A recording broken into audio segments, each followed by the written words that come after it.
भाई तू वैसे हमरा के छोड़ के जेबू तो हम के कर सहारे रह भाई। ऐसे छोड़ के तू अपन बेटा के मत जा माही हो।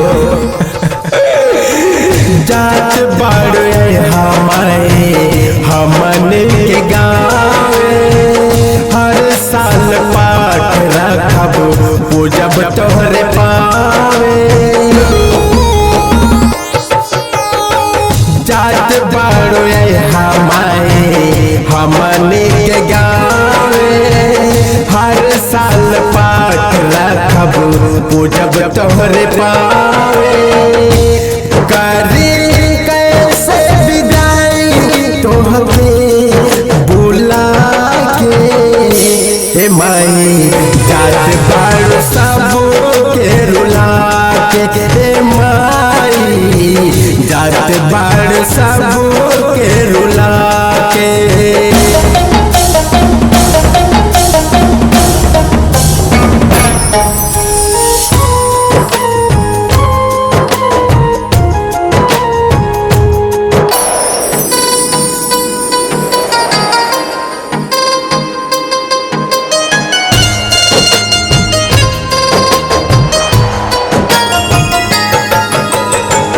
नौ दिन रहलो माई हमन के साथ हो आवे में लागी एगो साल हो।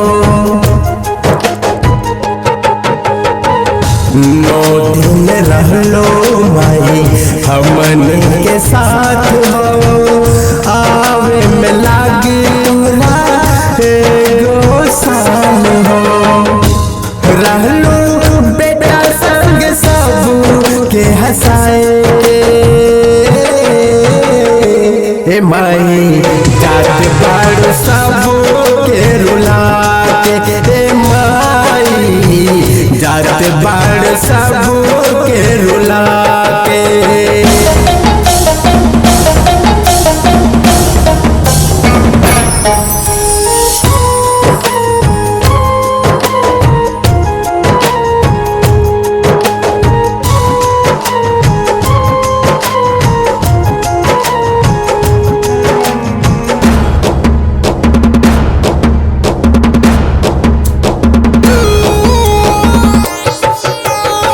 रवि रंजीत कैसे कर विदाई कैसे सही माई तोहर जुदाई।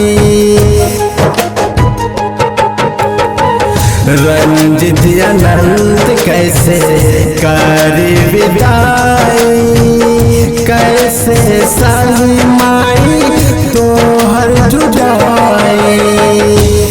आज छोड़ के ना जमाई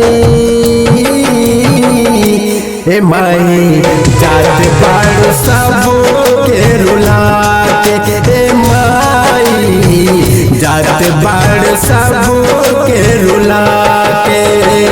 जात बाड़ हमारी हमने के गाँव हर साल पाठ रखब पूजब तोहरे पावे।